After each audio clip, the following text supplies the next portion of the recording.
Pero muy bienvenidos al Centro Familiar de Adoración aquí en Baton Rouge, Luisiana. Este es un estudio bíblico que se lleva a cabo cada miércoles por la noche con el amado pastor evangelista Jimmy Swaggart. Esta enseñanza está sobre el libro de Gálatas. Vamos al culto ahora mismo para escuchar a nuestro amado hermano Swaggart. Gloria a Dios. Vamos a comenzar con una nueva serie esta noche sobre el libro que yo creo que sería el más importante o la epístola más importante, si se puede denotarlo así, que se encuentra en la palabra de Dios, el libro de Gálatas, la epístola del apóstol Pablo a los Gálatas. Tiene una importancia de muchas maneras, pero precisamente en una manera particular, porque se trata de nuestro vivir diario y cómo vivir por Dios. Y se trata de la manera en que debemos vivir por Dios. Este libro declara el único camino de Dios para llevar a cabo y lograr esta vida por Dios. Y es el único camino que se necesita. La diferencia entre las iglesias de Gálatas y las iglesias de hoy en día, y hay una diferencia vasta, y es que las iglesias en Galacia sabían el mensaje que Pablo les había traído. Pablo había fundado estas iglesias. Se cree que él y Bernabé las fundaba en el primer viaje misionero. ¿Cuántas iglesias fueron fundadas? No nos dice, pero no tiene consecuencia en el presente. Y estos individuos fueron salvados bajo el ministerio de Pablo y Bernabé. Si esa fuera la ocasión cuando fundaban esas iglesias allá, ellos tenían el privilegio de disfrutar del maestro mayor que había en el mundo de aquel entonces. Y él les enseñaba, para enseñarles el mensaje de la cruz, para enseñarles el orden prescrito de Dios, del vivir y de la manera de vivir por Dios, con victoria. Ellos no pudieran haber tenido un maestro mejor porque es Pablo a quien fue dado el significado del nuevo convenio, que es el significado de la cruz. Al tomar en cuenta esto, esos Gálatas no pudieran haber tenido un maestro mejor que Pablo. Por lo tanto, los problemas que ellos encontraban en el camino no fueron por motivo de una carencia de conocimiento. Ellos sabían mejor, ellos sabían más allá de las enseñanzas de los judaizantes, los cuales les había causado muchos problemas y estaban amenazando su salvación. Ellos sabían mejor. La iglesia en la actualidad es distinta. Está todo lo opuesto, 180 grados en una dirección diferente. La mayoría de la iglesia en la actualidad no ha disfrutado del privilegio de saber las enseñanzas de Pablo. Esto es muy extraño decir, hermanos, porque las epístolas de este hombre, y este es el hombre a quien fue dado el significado del Nuevo Testamento, del Nuevo Convenio, la revelación más grande en toda la historia humana, más grande que la ley de Moisés. Pablo dijo en Hebreos, y él escribió Hebreos, que tenemos un mayor convenio porque tenemos promesas mejores. Y el significado de la revelación mayor que jamás ha sido dado a la humanidad fue dado a ese pequeño judío de Tarsis.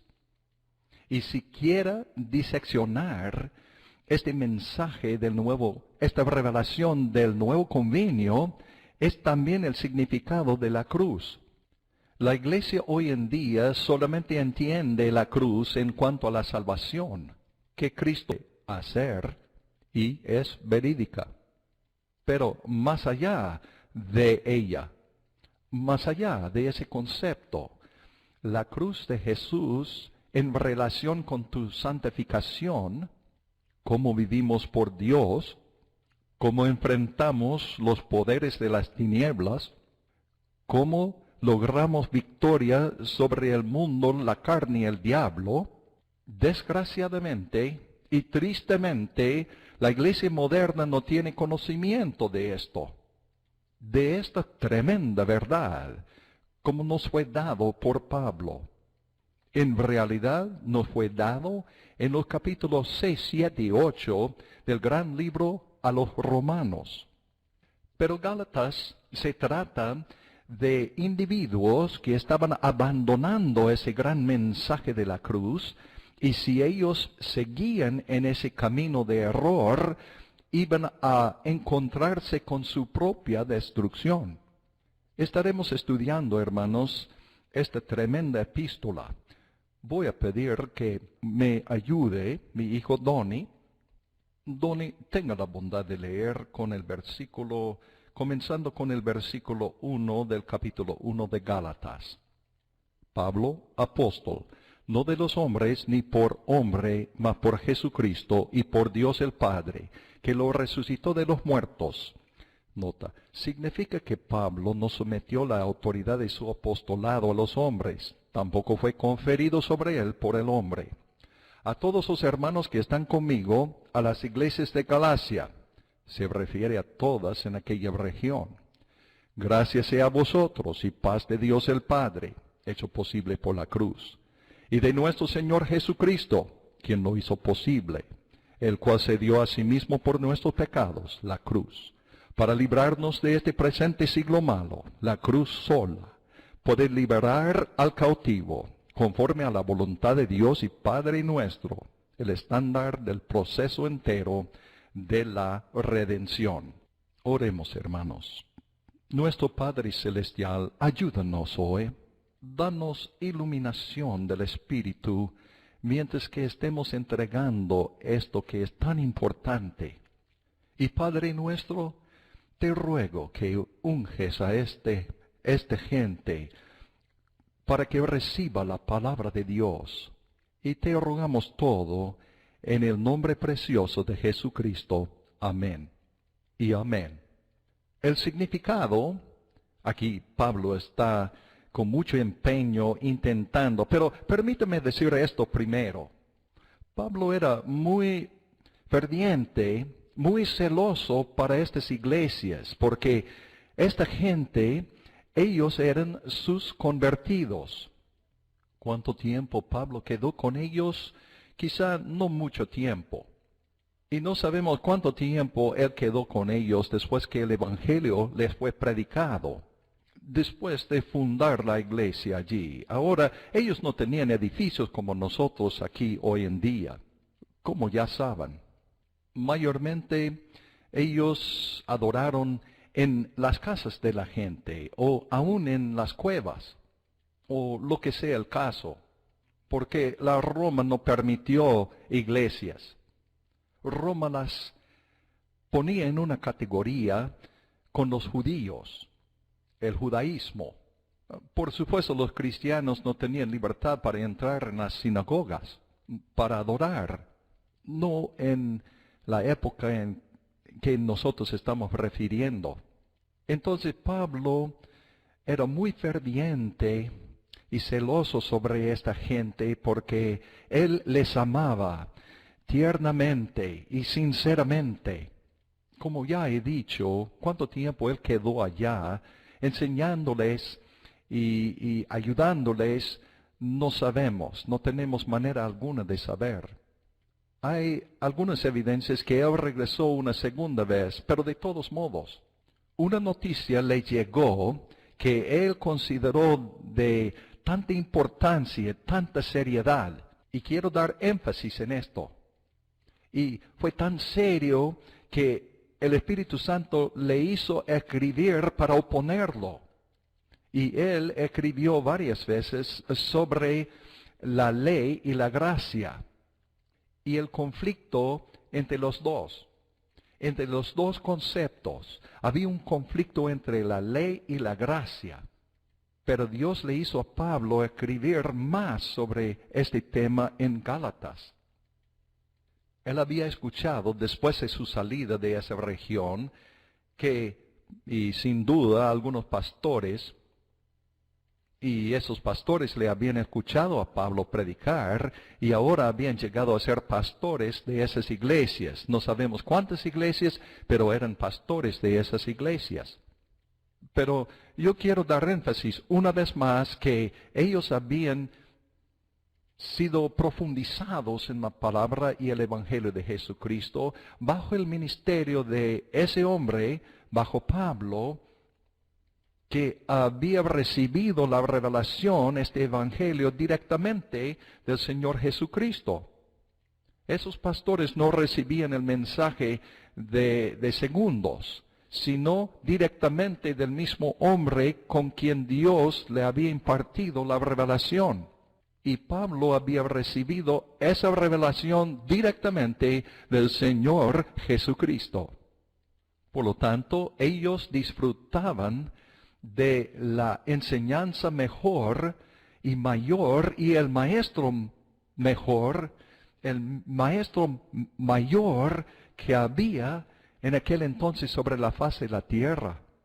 Y Pablo había escuchado que los judaizantes, esos judíos, él había escuchado acerca de esos judíos que habían venido de la iglesia en Jerusalén o de Judea, mayormente de Jerusalén, y yo creo que se puede decir esto a ciencia cierta.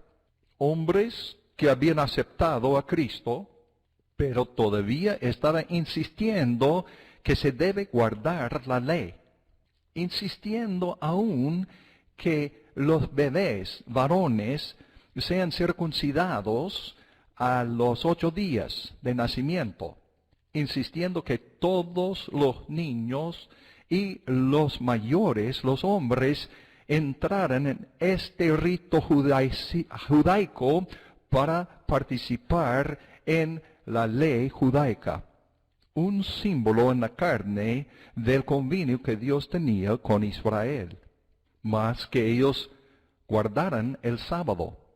Entonces ellos estaban insistiendo, si los creyentes querían seguir a Cristo, para llegar a ser buenos cristianos, entre comillas, para ser lo que deben ser, que deben abrazar la ley. Las cosas de las cuales ellos estaban hablando, estos judaizantes, una vez habían sido ley y evangelio. Había sido la columna, la baluarte de la ley dado por Dios. Pero Cristo Jesús, dijo Pablo, había cumplido todo.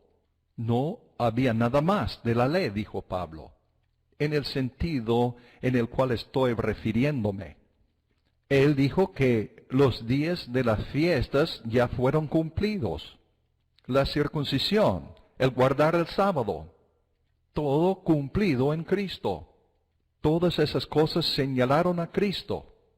Cada detalle de esas cosas señalaban a Cristo. Y cuando Cristo vino, esa sombra tenía que rendirse a la sustancia. Él cumplió todo. Pablo insistió que Cristo la había cumplido toda la ley. Entonces, estos judaizantes estaban entrando de Jerusalén. Y puesto que estaban de Jerusalén, este hecho llevaba peso. Ellos procedían de la iglesia madre en Jerusalén. Ellos se presentaban como eruditos de la ley de Moisés. Y sin duda, ellos presentaron su mensaje cuidadosamente. El punto que quiero enfatizar esta noche es esto, hermanos. Lo que se promueve en las iglesias en la actualidad ni tiene la autoridad de las Escrituras para respaldarla. o sea, para respaldar las enseñanzas que hay, enseñanzas erróneas, no ni en capacidad alguna.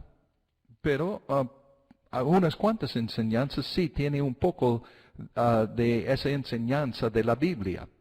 El otro día yo escuché a un hombre decir que si usted tomara la cena del Señor cada semana o cada día, no importa el tiempo y la frecuencia, vas a solucionar todos sus problemas y vas a experimentar la sanidad, etcétera, etcétera. Ahora, la cena del Señor es una ordenanza viable, buena y eficaz. En cuanto a las Escrituras, es correcta, pero no tiene la intención de ser mirado como un medio de victoria. Esto insulta a Cristo y lo que Él hizo en la cruz. El bautismo en agua cae en la misma categoría. Escuché a otro decir por la televisión, y él estaba promoviendo algo muy bueno, pero en una manera equivocada. Él dijo, si tiene una esclavitud en tu vida, por lo menos él estaba tratando de algo real, y muchos cristianos están enfrentando esas esclavitudes. Son esclavitudes de u otro. Él dijo que la manera de gozar de victoria es leer cierto número de capítulos en la Biblia diariamente. Y si puede leer más, va a disfrutar de más victoria. Y él hasta les decía a los oyentes que si pueden hacer tantos minutos de lectura bíblica, van a gozar de más victoria en sus vidas. Cualquier predicador en sus cabales va a amonestar al pueblo de Dios que debe orar y leer la palabra de Dios, por supuesto. Esas son las dos grandes disciplinas de la fe cristiana. Y cualquier creyente que no lleva a cabo una vida de oración no tiene una relación buena con el Señor. Y si usted es un verdadero hijo de Dios, genuinamente tú amas la palabra de Dios. Sí, debes leer la palabra y debes orar en la manera correcta y en el camino correcto. Es muy importante que cada creyente entiende la palabra de Dios y que lleva a cabo una vida de oración. Pero al gastar tantos minutos para cada uno de estos ejercicios espirituales, no les va a traer la victoria. ¿No lo ves? Y también tenemos esa enseñanza de los 40 días de propósito que no tiene base bíblica. Pues también tiene, pero no es importante seguir adelante con cada una de esas enseñanzas erróneas. Lo que los judaizantes estaban promoviendo bajo el Antiguo Testamento, sí, la economía del antiguo convenio, sí tenía bases en las Escrituras. Pero ahora bajo el nuevo convenio, todo se cumplió en Cristo Jesús. Y ahora estaba nula. La ley estaba nula. Ya se fue. No estaba ahí más. Desafortunadamente, no querían soltar de la ley, porque la habían conocido durante 1600 años. Entonces, estos judaizantes se entrometieron en las iglesias de Gálatas, enseñando al pueblo de Dios que tienen que circuncidar a los varones de la congregación, que tienen que guardar el sábado, tienen que guardar y cumplir los días de fiesta, los días solemnes, lo más que pueda, aunque estaban miles de millas fuera de Jerusalén, muchos kilómetros lejos de Jerusalén. Y lo que sea el caso, si quieren ser lo que deben ser en el Señor, tienen que cumplir con estas cosas. Así decían esos judaizantes. Pablo escuchó de esto. Él estaba furioso. Él no esperaba para ir allá en un viaje y visitar estas iglesias para corregir la situación, sino que escribió esta epístola. a los Gálatas para delinear la verdad del Evangelio. Y yo quisiera que sepan que él es fuerte aquí. Él hizo algunas declaraciones muy fuertes. Y vamos a estudiar acerca de algunas de estas declaraciones fuertes de Pablo cuando llegamos a ese momento en nuestro estudio del libro de Gálatas. Y son declaraciones que no fueron hechas en ninguna otra parte de la palabra de Dios.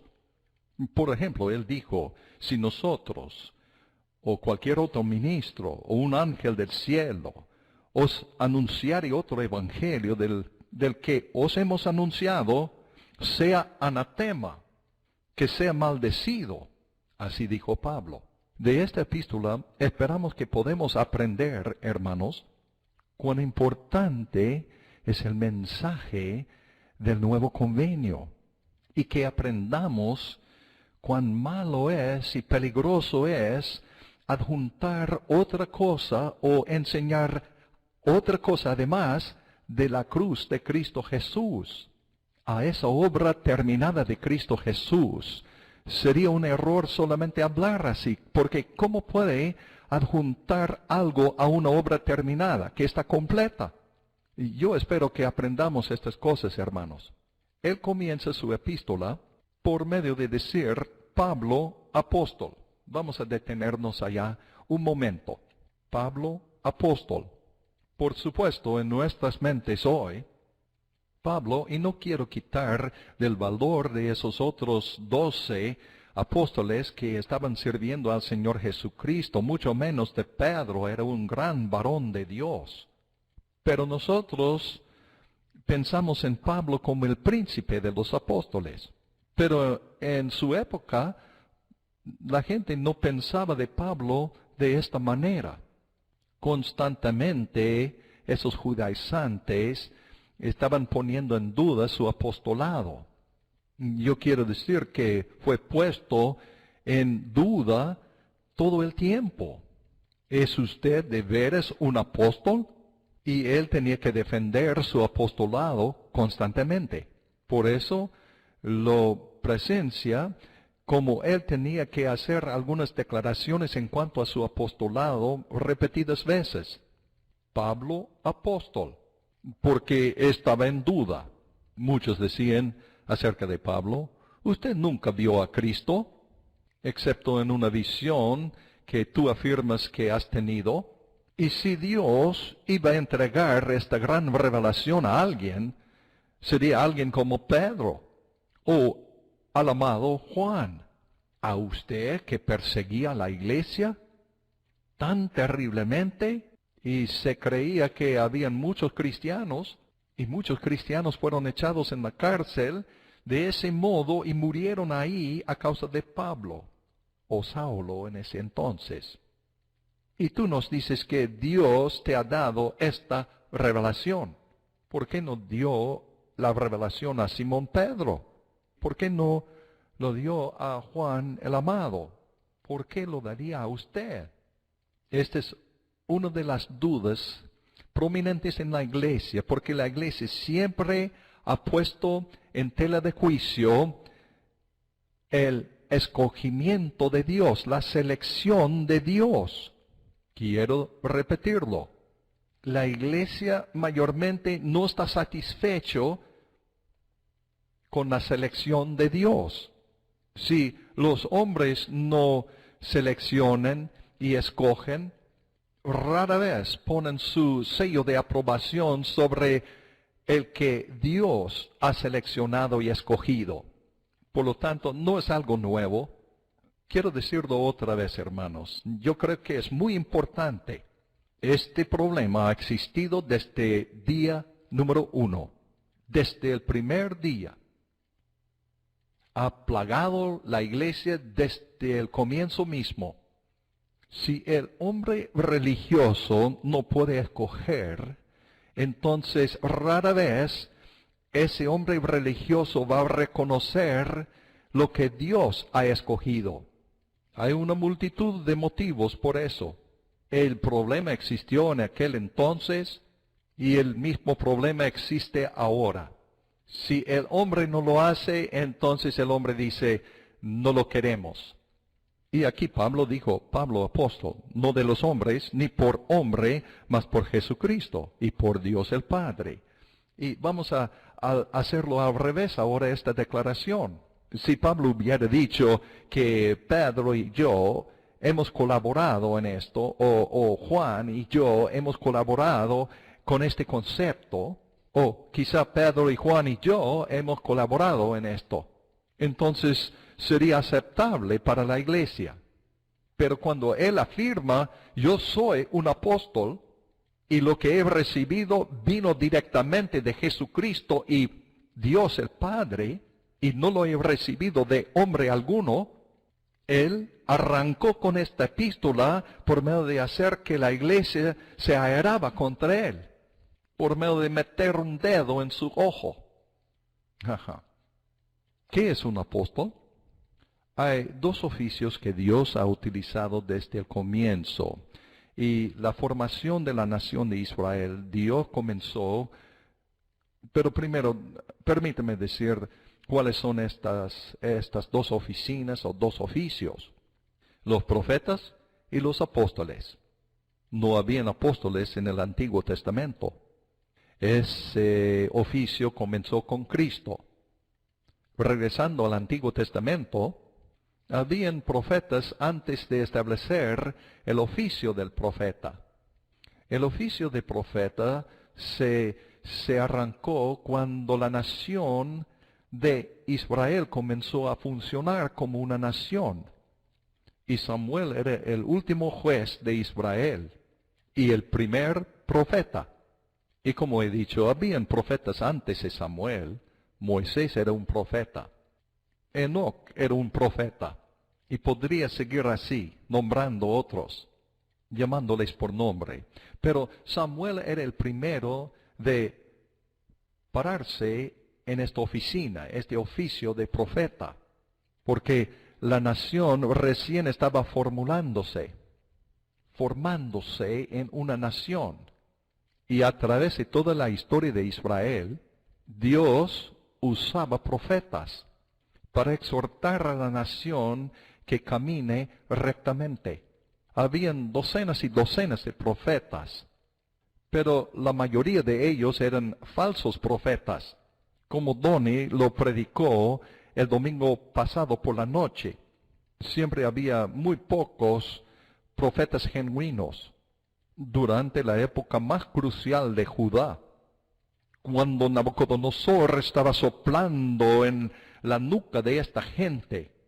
Estaban al borde de la destrucción. En ese entonces, en Judá, el único del cual sabemos que era verdadero era Jeremías. Jeremías, el profeta que lamentaba y lloraba. Docenas de falsos profetas. Pero Dios usó el profeta para sacudir la nación a ver la rectitud y justicia de Dios. Y sus mensajes muy a menudo no eran muy populares, no fueron populares a ese pueblo. Mayormente eran mensajes en lo negativo, no eran positivos. Cuando Dios usó Natán el profeta para hablar a David acerca del templo venidero, y como él no iba a construirlo sino su hijo, pero Dios iba a darle los planes para el templo, por supuesto era un mensaje positivo. Pero inmediatamente después de eso, Dios le dijo a Natán que debe entregar un mensaje, quizá el mensaje más horrible que un profeta tenía que entregar, tenía que ir a entregarlo a David. Y él habló a David y dio la ilustración pequeña, la ilustración breve del rico que robó, que era dueño de miles y miles de ovejas, pero él sacó la oveja, la única oveja que el hombre pobre tenía. Y al escucharlo, David se puso furioso. Y en esencia, el texto original hebreo dice que dijo David que ese hombre debe ser matado. Y Dios dijo al profeta que debe decir estas palabras: tú eres el hombre. Yo quisiera que sepan, se requiere algo para decir tal cosa. Su vida estaba en peligro, la vida del profeta Natán. Y fácilmente el rey David pudiera haber dicho que lo matan. Pero, por supuesto, David recibió el mensaje y se arrepintió de los pecados más viles, crueles, los pecados más oscuros que jamás ha sido conocido. Entonces, era el oficio del profeta Ezequiel, que estaba profetizando en la misma época de Jeremías. Ezequiel estaba en Babilonia. Tienen los profetas menores, no porque eran más insignificantes que los demás, sino sus mensajes eran más breves. Y también tienen los profetas mayores, Isaías, Ezequiel, Jeremías, y así por el estilo. Con el advenimiento de Cristo, el Señor escogió apóstoles. Él escogió a los apóstoles.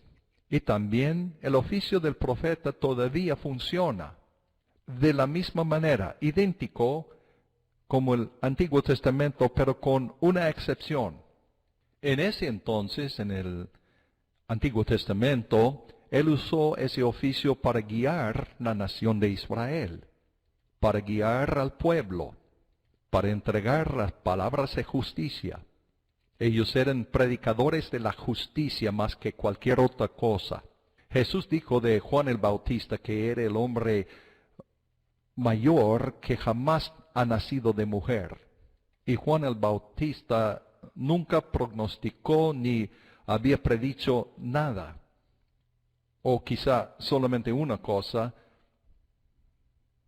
cuando él dijo que yo les bautizo en agua, pero hay uno que viene tras mí, que es mayor que yo. Él les bautizará con el Espíritu Santo y fuego. Y además Juan dijo, ¿quién os ha enseñado a huir de la ira que vendrá? Haced pues frutos dignos de arrepentimiento. Y no penséis decir dentro de vosotros, a Abraham tenemos por padre. Porque yo os digo que Dios puede despertar hijos a Abraham aún de estas piedras. Ahora ya también el hacha está puesta a la raíz de los árboles. Por tanto, todo árbol que no hace buen fruto es cortado y echado en el fuego. Yo a la verdad os bautizo en agua para arrepentimiento, mas el que viene tras mí es más poderoso que yo, los zapatos del cual yo no soy digno de llevar. Él os bautizará en el Espíritu Santo y fuego. Y además Juan dijo, he aquí, el Cordero de Dios que quita el pecado del mundo. Pero cuando Cristo vino, Él comenzó a ordenar apóstoles. Apóstoles. La palabra significa mensajeros, que entregan un mensaje. Dios hoy en día utiliza el oficio del apóstol para guiar la iglesia. Y ahora desgraciadamente la iglesia está guiada mayormente por hombres y no por Dios. Sin embargo, Dios tiene una manera de hacer que se conozca su voluntad. A veces tiene que usar medidas drásticas para hacerlo, medidas severas para llevar a cabo y lograr lo que Él quiere que sepamos. Pero Él lo hace. Y Él selecciona a varones. Y habían mujeres profetizas, y todavía hay. Pero no hay mujeres que son apóstoles. Ninguna en la Biblia. Y si no hay ninguna en la Biblia, no debemos dar origen a tal concepto ahora. ¿Qué es un apóstol? ¿Cómo se puede notar que es apóstol? ¿Cuáles son las características, las señales de un apóstol? ¿Qué hace que el apóstol es diferente? El oficio del profeta, sí, hay varias medidas y maneras de evaluar qué es un profeta. El evangelista, el maestro, el pastor. Son obvios, esas características son obvias. Pero el apóstol, número uno, antes de darle la característica mayor, voy a decir que primero, el apóstol puede llevar a cabo cualquier oficio en la iglesia. Esos dones ministeriales, puede servir como evangelista, maestro, pastor, profeta. El apóstol puede ser usado por Dios en uno de esos oficios de una vez a otra vez, en un momento a otro, según la necesidad que hay en la iglesia. Pero la gran característica por la cual Dios ha llamado a un varón para ser un apóstol es, y antes de contestar esto, yo recuerdo a Francis y yo cuando estuvimos recién entrando en el ministerio, como jóvenes, y la denominación en que nosotros estuvimos tenía buena gente, unos varones y mujeres de Dios, piadosos, unos predicadores piadosos, y yo tenía el privilegio de conocerles, y tenía el privilegio de asociarme con ellos. De todos modos, ellos ni supieran qué es un apóstol. Ellos ni siquiera sabían qué es un apóstol. Ellos creían que es un misionero. Pero sí puede haber que hay misioneros que son apóstoles. Pero al tener el llamado a ser un misionero, no es el llamado de ser un apóstol necesariamente. No tiene nada que ver con esto. La gran asignación de un apóstol es el mensaje que Dios le ha dado al varón. Es un varón que sabe el mensaje, es como un doctor, un médico que sabe qué es el problema con la iglesia. Él sabe lo que el cuerpo espiritual se requiere, lo que ese cuerpo espiritual necesita. Y Dios llamaría a un hombre y le daría a ese hombre un mensaje, así como le dio a Pablo el mensaje. Y otros vendrán detrás de ese apóstol, ese hombre, como lo hicieron con Pablo, y escuchar el mensaje. Timoteo lo escuchó. Varios escucharon el mensaje. Y Pablo nos relata que habían otros que eran apóstoles que habían escuchado su mensaje, que habían escuchado el mensaje que Pablo predicó, y les dio a ellos también una unción especial para predicarlo también. Y eran apóstoles también. Pero es el mensaje que lo coloca al hombre aparte de los demás, como un hombre llamado de Dios a ser apóstol. Es un mensaje que la iglesia desesperadamente necesita y tiene que escucharlo, debe escucharlo. Muy bien, Pablo dijo, Pablo, apóstol, no de los hombres, ni por hombre, mas por Jesucristo y por Dios el Padre, que lo resucitó de los muertos. Quiero decir esto, hermanos, que este oficio, esta oficina no se puede ordenar por el hombre. No se puede ordenar a varones para llenar el oficio del apostolado por los hombres. Desgraciadamente, hoy en día hay iglesias, denominaciones que han dicho que ellos pueden llamar apóstoles y ordenar a apóstoles. No son apóstoles. La escritura aquí dice que no es del hombre, ni por el hombre, mas por Jesucristo y por Dios el Padre. No es de los hombres, ni por hombre, mas por Jesucristo. Es de Dios, hermanos. 100%. Y quiero repetir algo que he dicho hace 15 minutos más o menos, que a lo que Dios ha llamado, muy rara vez la iglesia aprueba. Muy bien. Entonces él dijo después, y todos los hermanos que están conmigo a las iglesias de Galacia, la gente que asistía en las iglesias de Gálatas eran una gente común, una gente trabajador.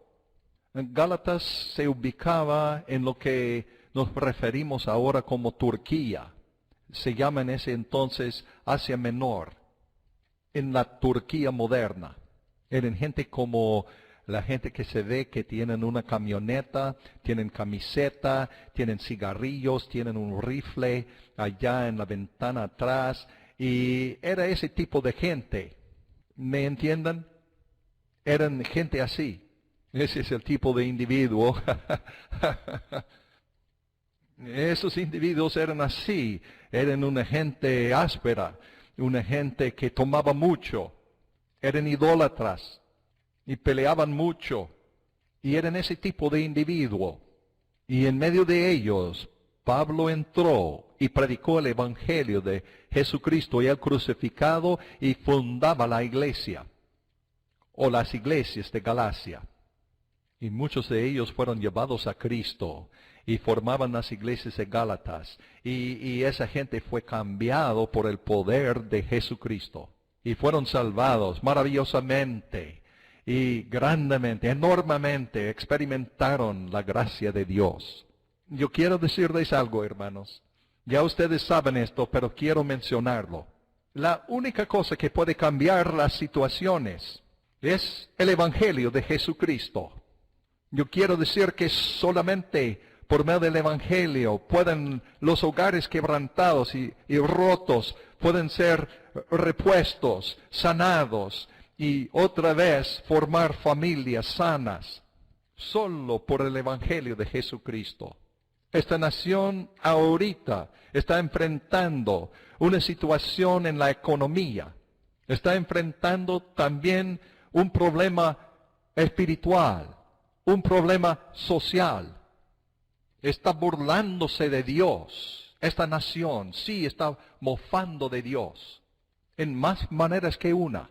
La única respuesta para esta situación no es otro programa de otra iglesia.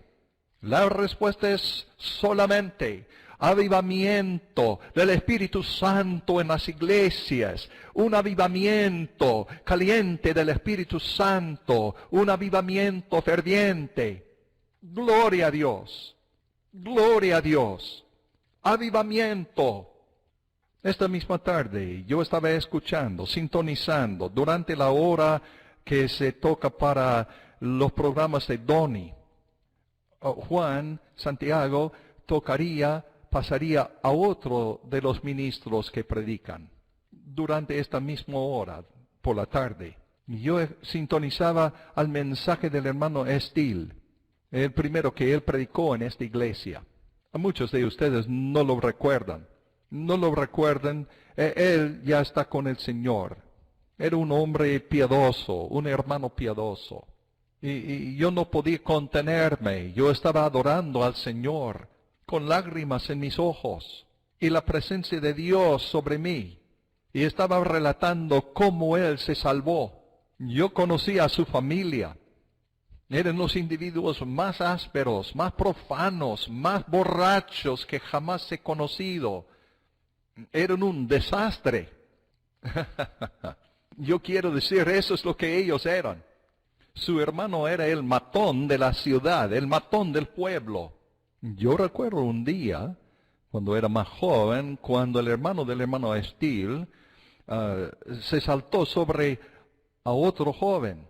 Yo le había visto a ese joven, él era muy pobre, era nuevo en nuestro pueblo, y en ese entonces se hacía frío, y ese joven no tenía zapatos. Y yo recuerdo cuando el hermano del hermano Steele se acercó a ese joven pobre y comenzó a burlarse de él y le maldecía. Y el hermano del hermano Steele se llamaba Wes y tenía unos hombros tremendos, músculos, un cuerpo grande. Era de veras un grandote y era el matón del pueblo, así se llama. Y nadie podía dominarlo. Pero en esa instancia, él estaba molestando por equivocación el que él no debía molestar. Yo estaba parado allá, un poco cerca, y yo lo presencié todo. Y el hermano del hermano Steele se estiró su mano para maltratar a ese joven y para herirlo, y él no debía hacer eso. Y sucedió como relámpago. Yo no sé cuán fuerte era ese joven pobre, pero si él viviera ahora, él estaría en las Olimpiadas. Él levantó a Wes Steele encima de su cabeza y lo tiró al suelo sobre el concreto. Y nosotros allá, los otros jóvenes, los demás jóvenes estaban allá presenciando a Wes tirado en el suelo, estirándose y lamentándose con dolor. Yo no sé por qué estoy relatándoles esto. Este es el tipo de familia de la cual J.H. Steele salió. Él estaba tocando en las cantinas, tocaba la guitarra. Jamás he entrado en una cantina en mi vida. En esa época eran lugares de mala fama, lo peor que había. Pero Cristo Jesús vino a su corazón y entró en su vida. Cristo Jesús agarró mi vida y no me va a soltar. Aleluya. Jesucristo agarró mi corazón, sostenía mi corazón y no me va a soltar. Yo era tan malo. Así dice el canto, yo era tan malo, pero ahora soy libre y gozoso, porque Cristo entró en mi vida y no me va a soltar. Aleluya, Jesús entró en mi vida y no me va a soltar.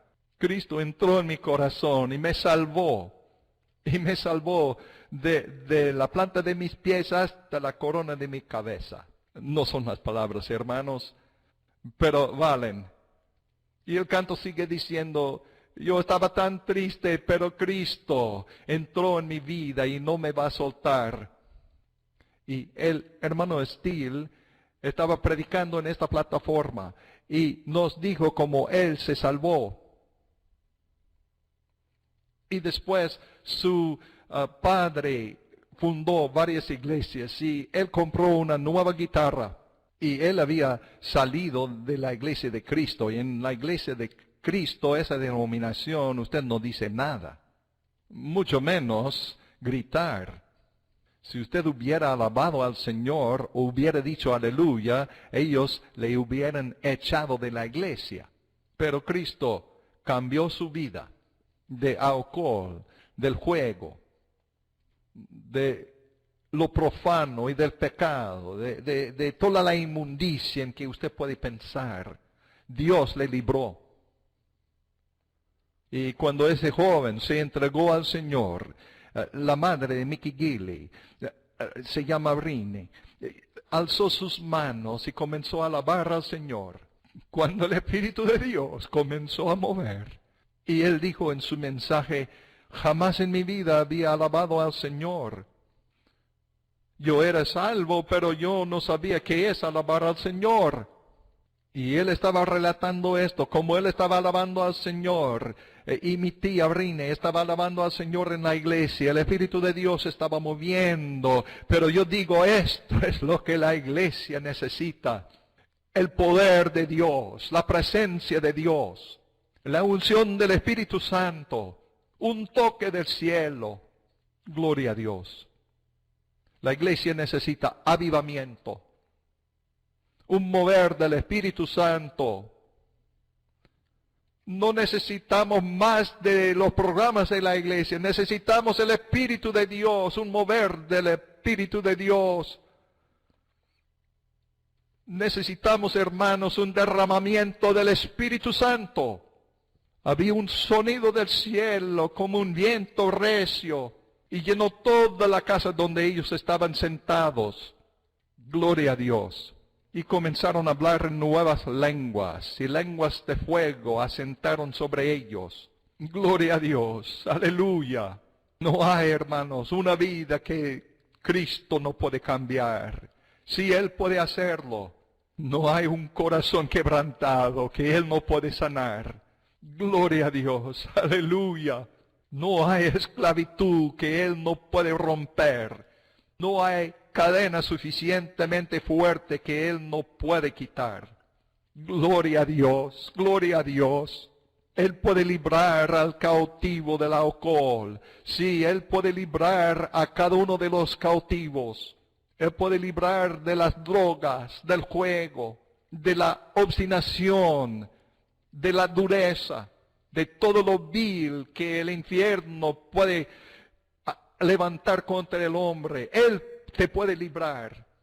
Quiero decirles algo, hermanos. Yo quiero que todos los hermanos de esta iglesia, no quiero que sean solamente lo que son en la iglesia. Yo quiero que estén así en el trabajo. Yo quisiera que todos en su alrededor piensen que usted está loco, loco de remate. No porque estás haciendo una escena o quiere crear algo. No por eso, sino cuando un martillo aplasta su dedo, usted ya no está maldiciendo, ni hablando mal, ni gritando, sino está diciendo, gracias Jesús, gracias Jesús, gracias Jesús. Aleluya. Y la gente le mirarán que hay algo diferente acerca de usted. Gloria a Dios. Aleluya. Jesús hace la diferencia. Y Pablo dijo, y todos los hermanos que están conmigo en las iglesias de Galacia, esa gente, hermanos, fueron quitados de las tinieblas, de la oscuridad, de lo más vil del mundo, y habían entrado en la iglesia gozosos, libres en Cristo Jesús. Dios les había quitado de los poderes del infierno mismo. Y Pablo sabía que este glorioso evangelio que les había librado no se puede mezclarlo con lo profano, con otras cosas, ni con la ley. Él quería mantener puro el evangelio de Jesucristo y Él crucificado.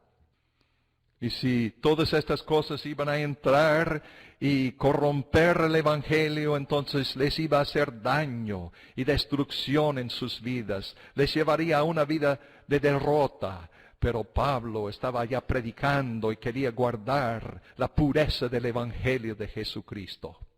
Y Él crucificado. Gracias sea a vosotros y paz de Dios el Padre y de nuestro Señor Jesucristo, así dijo Pablo en versículo 3. Hace unas cuantas semanas, domingo por la noche, el amado hermano Bob Cornell predicó sobre la gracia. Y la única manera, hermanos, que la gracia puede llegar a ustedes es por medio